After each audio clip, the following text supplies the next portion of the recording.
Então, boa noite, pessoal. É mais um Palavras de Cuidado e Saúde, transmitido aqui pelo Instagram, né, da nossa Igreja Batista Betel de Porto Alegre.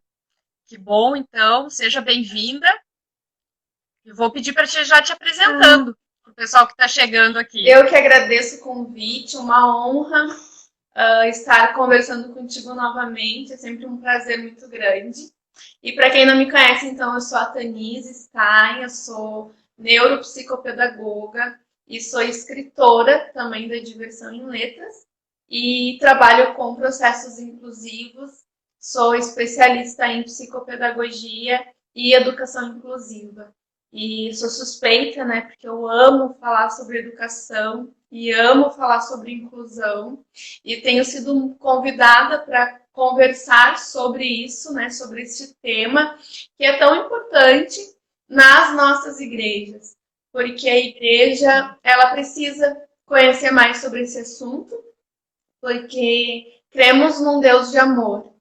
Então, se cremos num Deus de amor, cremos em inclusão. A gente precisa acreditar nisso, né? Então, é uma honra estar aqui. Estou ansiosa aqui por esse bate-papo. Então, tá. Boa noite, então, pessoal. Vamos enviando para os nossos amigos, para quem a gente sabe, né, que gostaria de também ouvir sobre esse assunto. Enviem aí pelo aviãozinho, também coloquem os coraçõezinhos para nós, se vocês estão gostando aqui do assunto que nós vamos tratar hoje. E já separem também alguma pergunta que vocês quiserem enviar, ou à medida que a gente for também conversando, pode ir colocando, se de repente a gente não falar agora, a gente fala no final, né, Tanise? Eu vou separando aqui para a Tanise poder responder, né? Então, eu acho que para a gente iniciar, Tanise, vamos falar um pouquinho então sobre as questões de, eu acho que, dificuldades de aprendizagem e como as famílias são afetadas. Como falar sobre isso, como abordar.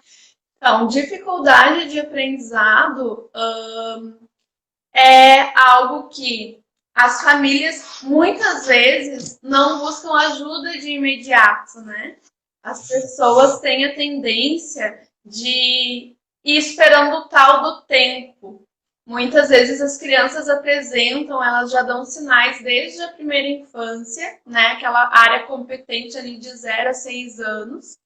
E antes, então, de ingressar no primeiro ano do ensino fundamental, as crianças já dão sinais que elas têm dificuldades, às vezes atraso na fala, alguma atraso motor, alguma dificuldade, troca de palavras. Mas as famílias têm essa tendência, né, Simone, de esperar o tempo. Ah, não, ele é muito novinho, a gente vai esperar um tempo, e leva, às vezes, em algum especialista, em algum médico, que também tinham esse costume, essa prática muito persistente, né, de esperar o tempo, de dar mais um tempo para aquela criança poder evoluir. E isso é um erro, né? Hoje nós debatemos muito sobre essa questão do tempo. Então, quando nós falamos em desenvolvimento humano, nós acreditamos que todas as crianças, a gente tem uma linha, né, uma faixa que nos dá, que nos possibilita, então, conhecer o que essa criança deveria estar desenvolvendo neste período.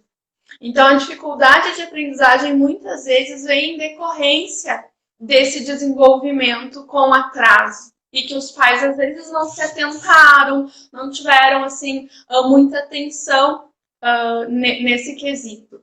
Então, a dificuldade, quando ela chega, normalmente ali nos primeiros anos do ensino fundamental, do primeiro até o terceiro ano, ela vem com uma demanda já muito grande. Né? Essa criança já tem alguns rótulos de que ela não sabe, que ela não aprende, ela é preguiçosa, ela não faz porque ela não quer. Então já tem dentro do seio familiar esse rótulo, já tem algumas dificuldades em relação a essa criança. Então a dificuldade escolar, a dificuldade de aprendizado, ela precisa sim ser acompanhada. Né? Normalmente, os professores do ensino fundamental são eles quem fazem os encaminhamentos. Nós não recebemos muitas crianças da educação infantil, né? O nosso público maior dentro da psicopedagogia são, sim, os anos iniciais. Por isso, porque todo mundo espera o tempo. né? Então, quando chega de fato nesses anos iniciais, tem essa dificuldade mais pontual.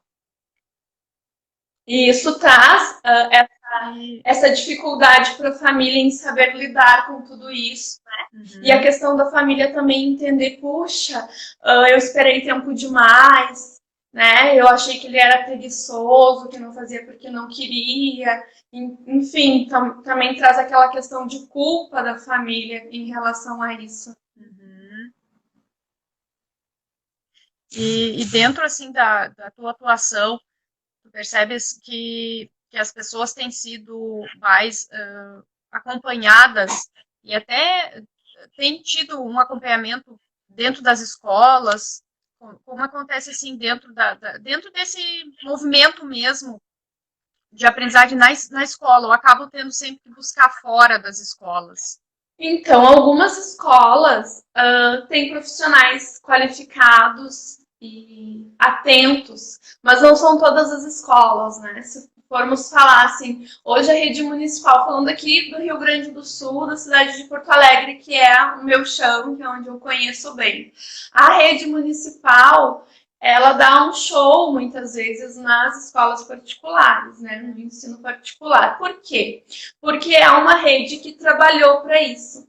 De fato, temos muitos profissionais bem qualificados nessa área, temos salas de recurso bem equipadas, né? A maioria dos profissionais tem mestrado na área da educação inclusiva, inclusive. Então, assim, são pessoas que realmente têm um olhar para a educação inclusiva. Nas escolas particulares, apesar disso ser lei, nós sabemos que não acontece em todas as escolas, né? Nem nas escolas particulares, nem nas outras escolas também, que não são municipais, por exemplo. Então, nós temos isso de carência ainda nas nossas escolas. E isso muda, né, Simone? De região para região. Estive há pouco tempo em Minas Gerais, no Rio de Janeiro. Essa realidade é muito diferente de uma região para outra. Uhum. E além disso, assim, até para quem também está entrando, também não está muito adaptado com essa temática, trazer um pouquinho, acho que a diferença, por exemplo, o que seria a sala de recursos, às vezes as pessoas ouvem isso, né? Sala de recursos, o que é uma escola especial, e talvez a diferença da escola normal, que a gente falaria, ou a escola, né? A gente pode usar o termo normal, mas dentro dessas categorias assim de escolas de aprendizagem. Uhum.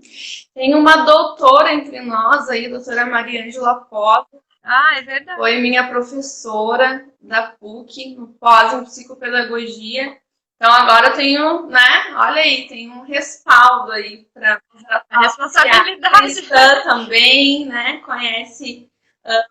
Bem-vinda, doutora Mariângela. Uma bênção aí entre nós. Então, assim, Simone, as escolas são que se dizem inclusivas, elas não deveriam ter uma plaquinha, né? Assim, vendendo isso, porque se é escola, se recebe aluno, ela tem que ser inclusiva. Por quê? Porque nós somos diferentes uns dos outros. Ninguém é igual a ninguém. Então, só por isso que se faz uma escola, porque tem todas essas diferenças. Então, a escola inclusiva é uma escola que trabalha com cada criança, lembrando que cada um é um, trabalhando a sua individualidade, sabendo as necessidades daquela criança. A diferença, sim, dessa escola inclusiva para a área das crianças com necessidades educacionais especiais é exatamente a sala de recursos, que é uma sala totalmente equipada, organizada e adaptada para as necessidades de cada educando. Então, essa sala ela é planejada para receber todas essas crianças que têm uma dificuldade. Então, assim, crianças com dificuldades de aprendizado, déficit de atenção, uma criança com TDAH, com TOD, com dislexia, descalculia, não são crianças da sala de recurso. São crianças que são atendidas, sim, por essa equipe multidisciplinar, que recebem apoio. A escola também tem que dar esse apoio, deveria, pelo menos, né? Mas a sala de recursos, elas são para as crianças com necessidades especiais, né? Criança autista, criança com baixa visão, criança cegas, mudas, enfim, dentro dessa categoria. É para essas crianças que são destinadas à sala de recurso. O pessoal confunde, né? Às vezes eu vou em algumas escolas também e até o questionamento dos pais, assim, ele tem TDAH e ele não frequenta a sala de recurso. Não, mas a sala de recurso realmente não é para uma criança TDAH. Mas, sim, a escola deve ter um apoio pedagógico, uma rede de apoio para essa criança, para auxiliar tanto os professores quanto os pais, porque nós sabemos que temos muitas crianças assim. E porque as crianças são diferentes e cada uma vai trazer aí, né, a sua demanda em especial. E a escola, inclusive, tem que estar atenta e adequada para trabalhar com todas essas crianças, né? Desde a dito normal, a criança típica, quanto a criança atípica. Isso é interessante mesmo, porque é importante sempre trazer, né? Porque a gente vê que as famílias têm muitas dúvidas e realmente, se a gente está vendo na sociedade se dizer inclusiva, a escola obrigatoriamente tem que receber essas crianças, e eu acho que isso é importante trazer, né? A gente já teve outras conversas onde tu trouxe isso, que é uma lei, existe uma lei que respalda essas famílias, e infelizmente às vezes a gente vê uma dificuldade das pessoas tendo que ir até a justiça, praticamente, para conseguir o acesso para o seu filho, enfim, para o seu familiar. Isso é uma realidade. Já que a gente está bem presente nas nossas famílias. Bem presente. Verdade. Uhum. E trazendo agora, então, para o nosso campo aqui, que a gente falou também das igrejas, da EBD, que é onde também vocês atuam, trazer, por exemplo, como né, que tem mais chão, já tem mais conhecimento, já tem mais história nesse campo, como está isso dentro das igrejas, dentro das escolas para crianças, material, como é que as pessoas estão trabalhando com isso, né, de repente, nos espaços das igrejas. Eu acho que isso é bem interessante e eu sei que também tu conta uma história muito bonita de inclusão da Bíblia, que eu queria que tu trouxesse. Então, eu começo falando sobre a questão social dessa inclusão. Se nós pegarmos a história mesmo, né, eu sempre relato isso, sobre a história, na nossa história de vida, né, história do mundo, enfim, no período da Grécia Antiga, o que eles faziam quando as crianças nasciam com alguma deficiência, né, alguma criança que tinha, eles largavam essas crianças aos porcos, né, porque a ideia era eliminar, para ficar só os bons. Então, na Roma Antiga também, toda criança que nascesse com deficiência, ela era jogada dentro dos rios, para que a natureza eliminasse, ou quando era adolescente, era amarrado em toras e jogados no rio. E então, todos esses períodos foram, claro, cada período tinha a sua marca, né? E foi muito interessante quando eu aprendi isso no próprio curso de pós-graduação, quando uma professora disse, o período de Jesus Cristo ele é pulado. Por quê? Porque não houve exclusão, nem aceitação dos deficientes, mas houve cura. E eu disse, que lindo ouvir isso, né? Porque Jesus, ele não exclui ninguém. A palavra diz que aquele que vai até Jesus, de maneira alguma, ele lança fora.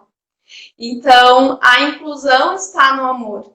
Né? E sabemos que Deus é o próprio amor. Então, não tem como haver exclusão dentro de Jesus, dentro da pessoa, do caráter de Deus. Isso não existe, né? Então, depois, na Idade Média, no feudalismo, ali no século I, todas as pessoas que apresentavam alguma deficiência, elas eram queimadas em fogueiras. Aqueles que eram filhos de pessoas da alta sociedade, ricos, eram transformados em bobos da corte. E isso tudo foi evoluindo até chegar à época da medicina, né? Que o pessoal começou, então, a ter esse olhar enquanto uma doença, enquanto uma deficiência, e começaram, então, a se organizar para isso. E é muito, muito novo esse conceito de educação inclusiva. Se nós formos analisarmos essa linha do tempo, isso é novíssimo. Então, a gente precisa, de fato, estudar e se adequar a isso. Mas quando falamos de inclusão bíblica, aí nós levamos em consideração que toda a literatura que fala sobre inclusão, a primeira a história de inclusão está narrada na Bíblia. E isso é lindo demais, né? Porque se nós pensarmos nessa linha do tempo, como eu disse, como algo novo, e aí a gente pensa, puxa vida, Davi, a história que se passa de Davi é muito tempo antes do nascimento de Jesus. E lá na história de Davi, então, é relatado que Davi era muito amigo de Jonatas e ele faz uma promessa para o amigo, que enquanto ele vivesse, a casa dele ia ser honrada, né? Que ele ia cuidar dos descendentes de Jonatas. E aí acontece toda a história de Davi que nós conhecemos bem, mas chega um certo período que Davi lembra, nossa, será que tem algum descendente de Jonatas para que eu possa ser fiel à casa de Saul? E então ele pergunta a um servo e o servo diz, existe o filho de Jonatas, o nome dele é Mefibosete, e a Bíblia conta essa história que ele não nasceu, que ele não era um deficiente, né? Mas que no meio da guerra esse menino foi atropelado por carretas e ele ficou coxo das duas pernas, ou seja, ele ficou, né? Provavelmente teria tido as suas pernas amputadas e então ele virou um deficiente. Lembrando isso que na época em que Davi viveu, nós estávamos vivendo nessa era aqui, antes de Jesus, onde as crianças eram queimadas, jogadas, enfim, né? Eram crianças que se jogavam para a própria sorte. Então, a Bíblia relata que quando Davi lembra dessa promessa e descobre que Mefibosete estava vivo, imediatamente o rei manda chamar, né? Tem umas canções lindas que falam sobre essa história. E aí diz que manda chamar Mefibosete à mesa do rei, se apresentar, né? Apresentar a presença do rei. E ele é vestido como um rei, ele come na mesa do rei. E a Bíblia relata isso, que a partir daquele momento ele teve dignidade. Né? Ele recebeu dignidade, ele recebeu honra, ele recebeu uma inclusão. Então, a primeira história de inclusão, ela é bíblica e ela fala do amor de Deus, né? De trazer a casa do rei, de ser servido, de ser lembrado. E isso, para nós, enquanto educadoras, né? Enquanto irmãs em Cristo, né? Como cristãs, a gente percebe assim, uau, que lindo! E aí, só que nós vivemos numa época em que a inclusão ela é debatida como se fosse algo muito novo. Então, assim, hoje temos muitas igrejas, muitas EBDs que fazem trabalhos lindos, maravilhosos. Talvez tenha alguma prof da EBD aí, alguma tia, como a gente fala. E o que acontece, né, Simone? Infelizmente, em algumas igrejas, nós não temos esse acesso a essas crianças. Por quê? Não porque não há amor, não acredito que seja isso. Mas por falta de conhecimento, e a Bíblia diz isso, que nós pecamos por falta de conhecimento. Então, nós precisamos conhecer mais, aprender mais sobre isso, para que a gente possa incluir. Então, normalmente eu sempre digo, né, aprender para incluir, porque se eu não aprendo, eu não tenho como incluir ninguém. Eu preciso descobrir como funciona, como essas crianças aprendem, o que eu preciso. Claro, dentro dos templos, principalmente, a maioria dos templos não estão adaptados, arquitetonicamente falando, né? Para que por exemplo, um cadeirante possa entrar. Eu sempre relato isso, que um dia eu fiquei constrangida, porque veio um cadeirante nos visitar e nós não tínhamos. Ele não tinha acesso aos banheiros, por exemplo, né? Não entrava. E a cadeira. Então, assim, como que a gente pode trabalhar? Em primeiro lugar, olhando isso, porque às vezes os pastores, as pessoas que estão mais envolvidas, às vezes elas não têm essa vivência e esse amor, né? Então, assim, às vezes realmente não sabem. Precisam de alguém dentro da igreja que tenha uma visão para isso e que possa, né, dar uns toques. Olha só, quem sabe a gente muda isso. Acho que esse acesso aqui seria melhor. A gente pode ter um cadeirante, daqui a pouco a gente tem uma profissional que saiba falar em Libras, que possa traduzir esse culto, né? Nem que seja um culto por mês. O ano passado, eu fiquei sabendo de uma igreja no Rio de Janeiro, que eu não vou lembrar o nome da igreja, mas a igreja fazia o culto azul. Era um culto por mês que era aberto para todas as pessoas com qualquer tipo de deficiência. Então, ali eles tinham vários profissionais treinados e qualificados para atender aquelas pessoas. Bom, aí a gente pensa, puxa, mas um culto por mês é muito pouco, né, Simone? Mas, assim, a gente precisa começar. Que seja um culto por mês, que seja um culto a cada semestre, mas alguém tem que começar. Até que outras pessoas possam entender a visão, se apaixonar por ela, né? E também começar a trabalhar em prol dessas pessoas, dessas crianças. E é o que eu sempre digo, assim, amar a Deus sobre todas as coisas, né? E a Bíblia diz que o maior mandamento semelhante a esse é amar o teu próximo como a ti mesmo. Então, nós precisamos ter empatia. Se eu não tiver empatia de conseguir me colocar minutos que seja no lugar daquela pessoa e imaginar, né? Assim como o Mefibosete, se nós pensarmos nessa história bíblica, ele não nasceu naquela condição. Um acidente deixou ele. Então, assim, claro, nós cremos que Deus nos guarda, Deus nos livra, mas nós não estamos livres, Simone, né, de acontecer algo e que nós venhamos a precisar de um auxílio, de uma ajuda, né, de uma atenção diferente. Então, acho que a gente não precisa esperar algo acontecer conosco, e isso acontece com a maioria dos ativistas, infelizmente, são assim, né? Acontece com eles, aí eles montam uma ONG, daí, que é louvável, estou aqui condenando.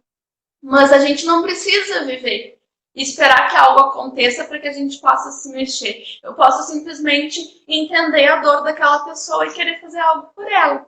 Eu acho que inclusão é isso, é amar e se colocar na brecha, de fazer algo por aquela pessoa. Falei. Com certeza. Não, imagina, a gente está aqui para te ouvir, e é muito bom, porque a Rosa aqui colocou, né?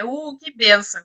É verdade, Rosa, porque a gente, eu acho que precisa ter cada dia mais espaços falando sobre isso, porque dentro das igrejas a gente pensar sobre isso, como tu está trazendo, a importância, até porque o conceito hoje também de deficiência, ele envolve também essas incapacitações que vão acontecendo ao longo da vida, como essa, ou pode ser um acidente, ou até doenças degenerativas, ou outros, que às vezes a gente tem a tendência a pensar só em pessoas que já nasceram com alguma deficiência, e não é verdade. Hoje ela já alcança até outras situações de vida que podem ser acometidas em qualquer fase da vida, não necessariamente só uma questão congênita. Verdade.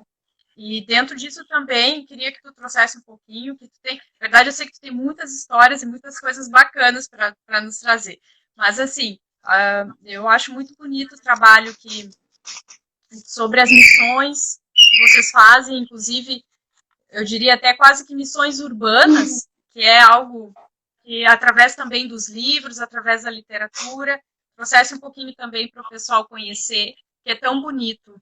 Então, nós temos um projeto que nasceu na IBD, a gente estava falando da IBD há pouco tempo, nasceu de uma necessidade da nossa IBD. Né? A Jéssica Caminho, que escreve comigo, e nós estávamos planejando trabalhar missões para as crianças, quando nós nos deparamos com pouquíssimos materiais falando sobre isso. Então, nós começamos a orar, de fato, para que Deus levantasse pessoas para que fizesse algo diferente nisso. Mas a tamanha surpresa foi entender que Deus queria mover mesmo as nossas vidas nesse projeto. E foi o que, de fato, aconteceu. Nós lançamos 6 histórias missionárias, já estamos no 6º volume. Nosso propósito é lançar 15 histórias, contando histórias reais de missionários brasileiros que pagam o preço para divulgar o amor de Deus por este mundo afora. E qual é o nosso objetivo com isso, né, Simone? É poder mostrar para essa geração um missionário real, porque todas as histórias que nós tínhamos eram histórias assim de missionários que já haviam falecido há muitos anos, né? Não que isso diminua a história deles de maneira alguma, até porque nós somos frutos de muitos deles, mas nós queríamos que as nossas crianças tivessem mais contato. Hoje em dia nós vivemos num mundo com muito contato, embora estamos vivendo um isolamento social, uma quarentena, mas a gente consegue, né? Consigo conversar contigo em bairros diferentes, em países diferentes. E é isso que as nossas crianças hoje elas têm. Elas procuram referências e referências que elas possam ver, que elas possam falar. E não é diferente dentro da igreja. Elas precisam desse contato, de ouvir testemunho, de conhecer aquela pessoa. E as crianças se sentem assim, uau, ela existe de verdade. Ainda mais quando elas pegam a literatura, né? Então, nós temos 6 volumes, como eu disse antes, que é a Lelê, a missionária de Dourados, foi nosso primeiro lançamento. Conta a história de uma missionária que nasceu em Mato Grosso do Sul, mas que viveu 30 anos aqui em solo gaúcho, pregando o amor de Deus. Depois nós temos a obra Boca Magda, Fazendeiros de Deus, Daniel e o Amigo Fiel, A Música Não Pode Parar e A Grande Colheita. E estamos crendo aí, em nome de Jesus, que tem mais um lançamento, talvez estourando até dezembro, né? Era para ter um lançamento agora em setembro, mas devido a tudo isso, mas acredito que até dezembro talvez ele está aí sendo divulgado para o mundo, mais um missionário, para levar essa geração a crer mesmo em Deus. E temos a história do Vini e do Léo, que é essa que eu vou apresentar aqui, que é a história real de 2 irmãos autistas. Ela não é uma história bíblica, mas ela é uma história real, que fala sobre 2 menininhos que vivem nesse mundo azul. E o mais legal desse livro é que o próprio protagonista, um dos, né, que é o Leonardo Freitas, foi ele que ilustrou de capa a capa, e ele tem um talento incrível, assim, é maravilhosa a ilustração dele. Vou mostrar aqui um pouquinho para vocês. Então, eu acho que incluir é isso, é dar voz para as pessoas. E o nosso objetivo com esse livro é levar informação para as crianças, para diminuir assim, o preconceito e o bullying nas escolas. Uma coisa que é tão real, infelizmente, as nossas crianças sofrem com o bullying, né? As crianças que têm alguma necessidade especial, que precisam de um auxílio especial, elas realmente sofrem muito. Por falta de conhecimento. Então, quando as crianças elas aprendem também o porquê que o coleguinha tem aqueles comportamentos diferenciados, porquê que o coleguinha faz aquilo, elas também começam a se adaptar. E a tendência delas é cuidarem desse colega, é saber como lidar com ele. Né? Eu sempre relato que eu acompanhava um menino numa escola e ele estava super adaptado, foi feito um trabalho incrível de inclusão com ele. E todo mundo, toda a comunidade escolar e todos os alunos cuidavam muito daquele menino. E um dia trocou a professora, ela ficou doente, teve que se afastar. E quando chegou a professora nova, o menininho, ele se perdeu ali, né? Se desorganizou em relação àquela professora nova. E quem auxiliou foi os colegas. Os colegas diziam, não, prof, tu tá fazendo errado, ele não gosta assim, né? O lanche dele é diferente, ele gosta de comer isso. E aí a professora, assim, todo mundo ficou encantado de ver, porque a inclusão já tinha tomado conta realmente do coraçãozinho daquelas crianças. Então eu vejo que é isso, né, Simone? Nós precisamos falar. Precisamos trazer esse assunto à luz, debater. E eu acho que Deus é isso, né? O amor de Deus é amar mesmo o próximo, é conhecer ele. Como eu disse antes, é ter essa empatia de me colocar um pouco no lugar dele. E não julgar, não condenar, mas buscar meios para que eu possa auxiliar essa criança, esse adolescente, essa pessoa, essa vida que está ali do meu lado. Acho que é isso que faz toda a diferença. Ai, que lindo. Com certeza, o amor de Deus, ele é irrestrito, ele tem que ser também atuante.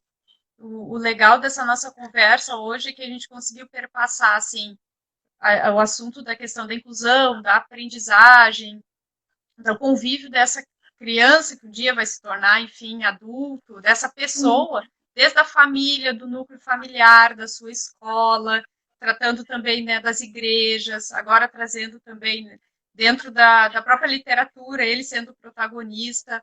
Então, assim, eu acho que ficou bem amplo esse nosso diálogo hoje. E eu queria te agradecer, Tanise, pela tua participação novamente. Dizer que é sempre um prazer conversar contigo. Tu traz não só o conhecimento teórico para a gente, mas também essa prática, e uma prática com muito amor. A gente vê, então, a ação de Cristo, do amor dele na tua vida, nas tuas ações. E acredito que o pessoal que estava acompanhando aqui gostou bastante. Inclusive, né, a gente depois fica gravado também para o YouTube da Sim. igreja. E é bem bacana, quem não pôde talvez assistir agora, né, vai poder depois acompanhar também. E agradecer a todos também que estiveram aqui conosco, que participaram, que gostaram, né, de destaque nesse momento. Ah, eu só tenho que agradecer, né? Olha aí o pastor Ronaldo dando um oizinho. Gente, eu estou muito feliz, honradíssima de estar aqui. Como eu disse antes, Simone, é um assunto que eu sou suspeita, né? Porque às vezes eu tenho que me policiar quando eu estou falando com alguém, porque é só isso que a gente fala, a gente fica meio repetitivo às vezes. Mas é porque, de fato, eu faço o que eu amo. De fato, eu me achei dentro da minha profissão. Eu sempre digo que nasceu primeiro o meu chamado, meu ministério, para depois vir a profissão, depois eu me qualifiquei, né? Mas eu faço de fato o que eu amo e eu procuro viver isso. Mostrar para as pessoas que pode ser difícil, mas não é impossível. Quando nós amamos, a gente vai buscar uma maneira de fazer aquilo, por mais que possa parecer difícil. Então, a minha dica para todo mundo que tá na IBD ou tá na igreja que quer realmente fazer a diferença, se coloque na brecha, né? Aprenda, estude, busque pessoas que possam te auxiliar e, de fato, faça o seu possível e o seu melhor. Acredito que é isso que Deus espera de nós. Quando Ele nos enche de amor, Ele espera que a gente possa transbordar. Então, acho que é isso que nós precisamos estar atentos para fazer. Porque existe muitas pessoas precisando. E assim, eu sempre digo, não são só necessidades educacionais especiais ou precisando de algum auxílio. Tem pessoas precisando de amor, tem pessoas precisando do outro.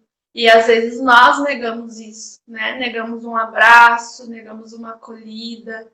Então, acolher as pessoas, às vezes a gente recebe visitantes, né? Tô falando assim no geral de uma igreja sem placas, né? A Igreja de Cristo faz isso. E às vezes a gente não está treinado, vamos dizer assim, para receber aquela pessoa. E o nosso treinamento é o amor. E às vezes a gente se constrange em receber, às vezes a gente não sabe receber bem aquela pessoa. Isso é inclusão. Se eu entro num ambiente e eu não me sinto bem, eu não vou voltar ali.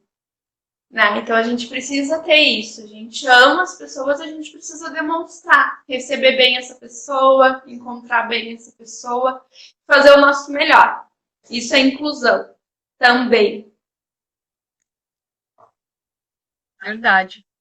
Isso é amor. Amor de Cristo na prática. Verdade. Querida, então, uma boa semana a todos. Deus abençoe e até o próximo encontro. Então tá. Um abraço a todos, obrigado por quem nos acompanhou. Quem quiser conhecer um pouquinho mais do meu trabalho, pode seguir aí nas redes sociais. Pode procurar também Diversão em Letras para conhecer o projeto dos livros. E eu fico aqui à disposição, Simone, mais uma vez honradíssima com o teu convite. Deus abençoe tua vida. Muito obrigada por tudo. E até a próxima. Lembrando, quarta-feira agora, eu vou estar também na Igreja da Comunhão Ágape falando sobre inclusão, também sobre esse tema. Quem quiser Anise, deixa qual é pelo Instagram ou pelo Vai Facebook? ser pelo YouTube e pelo Facebook. Pelo Tá? YouTube. É @icapoa. Eu vou estar divulgando nas minhas redes, o meu é @Stein. Aí eu passo para te compartilhar também. Tá bom? Então, um abraço a todos. Sim. Tá bom. Abençoe. Abraço. Tchau, tchau. Deus abençoe.